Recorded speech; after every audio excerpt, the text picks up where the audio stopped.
Wangkishaful aurati dan terbukanya aurat. Amdan kalawan sengaja. Oleh karena itu fa in kasyafah mongko lamun membuka ha ing aurat arrihu opo angin.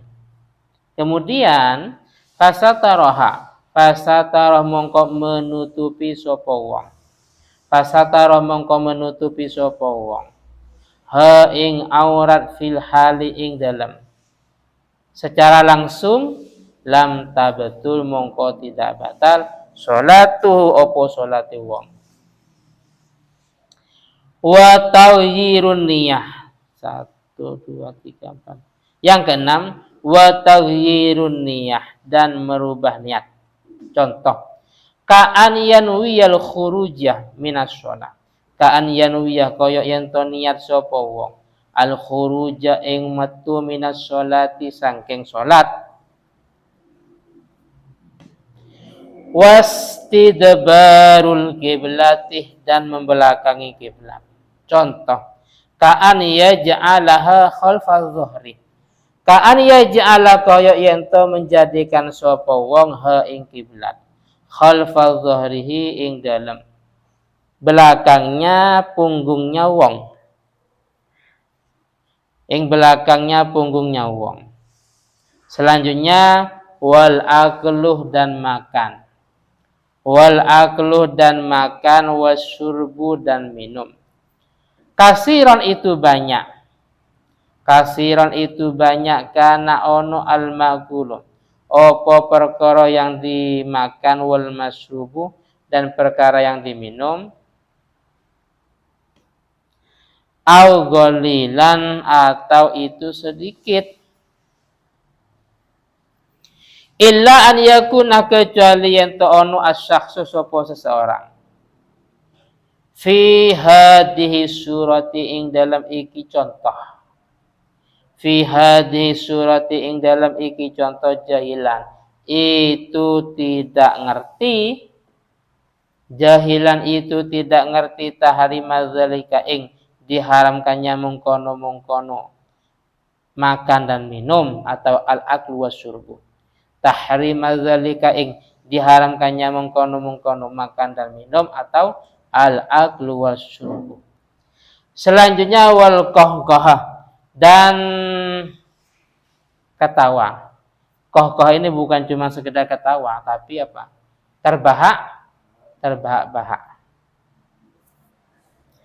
Wa minhum lan iku sebagian ulama man utawi wong atau man utawi ulama yu'abiruh kang membuat redaksi sopoman. Yu'abiru kang membuat redaksi sopoman anha sangkeng qahqahah biddohki kalawan lafat ad-dohku. Biddohki kalawan lafat ad-dohku. Selanjutnya waridalan murtad. Waya utawi kang den arani ridah atau definisi murtad. Qat'ul Islam itu memutus Islam. Qat'ul Islami itu memutus Islam. Biqaulin kalawan ucapan au fi'lin atau perbuatan. Sekilas penjelasannya termasuk yang membatalkan sholat selain di atas. Selain dari berbicara yang sengaja, selain dari berbuat atau melakukan sesuatu yang banyak, yang berturut-turut, dan juga selain keluarnya hadas kecil dan hadas besar, dan juga baru datangnya najis yang tidak mafhum, yaitu terbukanya aurat. Paham ya? Terbukanya aurat dan sengaja. Oleh karena itu seandainya aurat itu terbuka gara-gara angin, contohnya Mas Farhan sholat, terus kipasnya banter, akhirnya kebuka auratnya, terus fasataraha halan, langsung ditutup. Bagaimana? Lam tabtul sholatuh, maka sholatnya tidak batal. Tapi kalau memang kipasnya banter atau mungkin pintunya kebuka dari luar banter, terus akhirnya auratnya kebuka dan dibiarkan, Wena ISIS. Nah, dibiarkan, enggak langsung ditutup, maka sholatnya batal. Kenapa? Karena dia sudah ngerti auranya terbuka, ternyata dibiarkan. Atau contohnya, Mbak Salisa umpamanya, paham ya? Auranya kebuka. Jadi ketika sujud umpamanya, ternyata mukenanya ini keangkat. Sehingga jari-jari kaki ini ada yang kelihatan. Sudah ngerti ada yang kelihatan. Buktinya kena angin dari luar umpamanya, tapi dibiarkan, maka batal. Tapi kalau memang langsung ditutup, maka tidak menjadi masalah. Selanjutnya termasuk yang batalkan sholat yaitu merubah niat. Artinya di tengah-tengah sholat ternyata dia ada niatan untuk keluar dari sholat. Baik secara langsung atau secara taklik. Ya contohnya gini, yang langsung. Saya mau keluar sholat.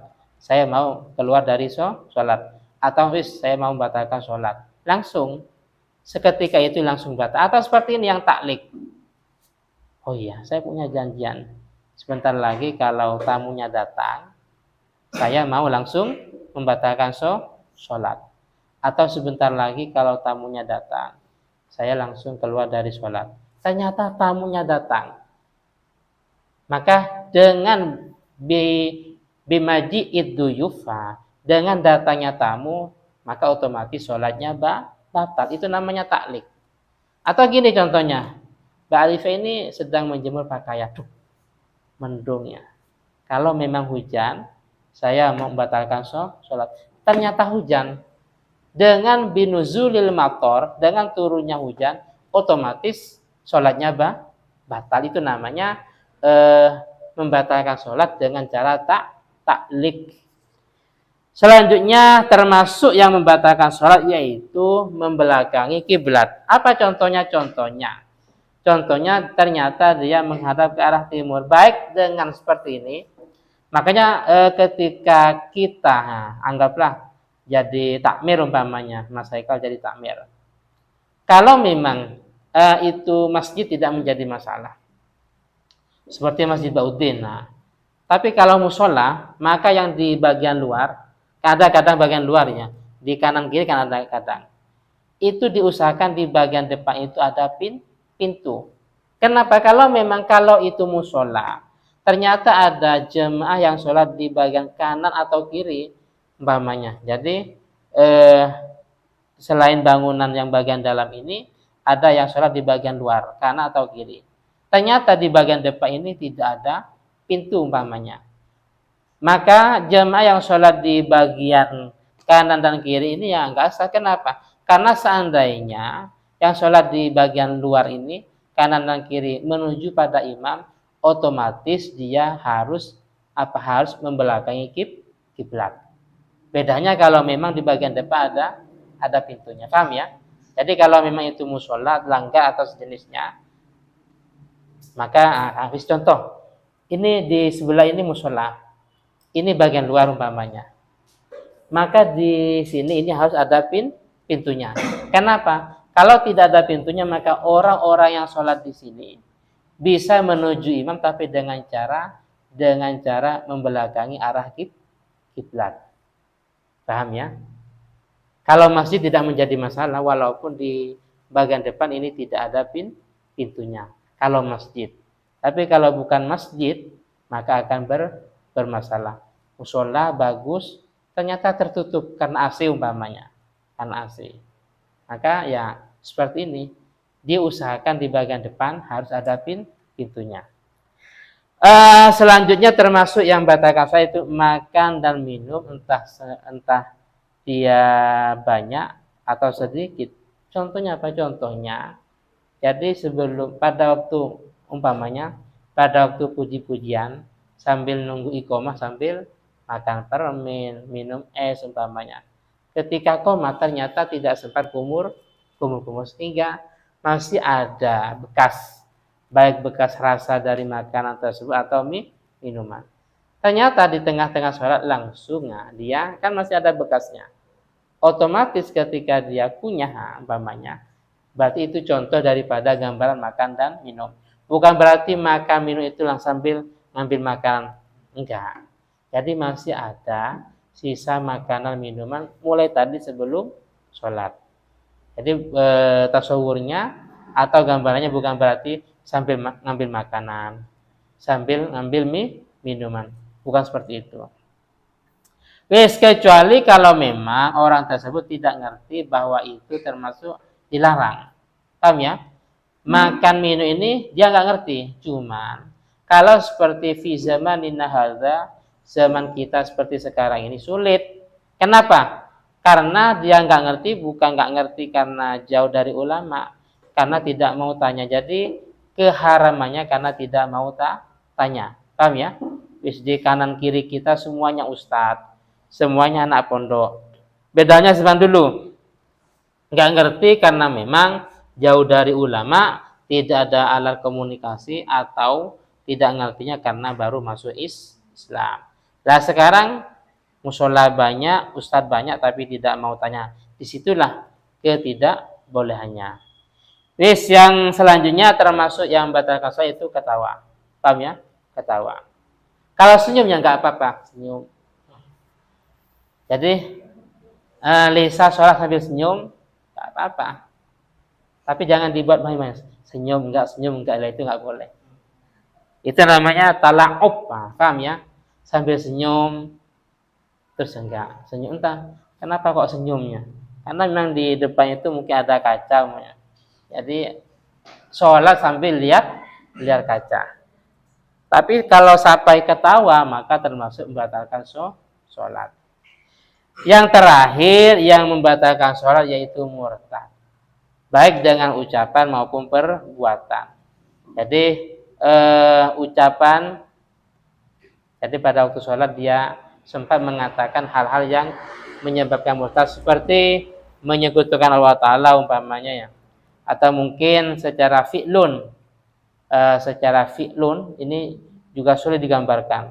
Karena fi'lun itu ya seperti dia sholat di tempat ibadahnya non muslim, terus memakai atribut seperti mereka, juga melakukan ritual seperti mereka. Jadi kalau seperti sholat biasa ini sulit digambarkan. Tapi ya bisa jadi, ya karena sholatnya di gereja sholat ala muslim pertama umpamanya, tapi pada akhirnya melakukan ritual sama dengan mereka. Naudzubillahi min dzalik.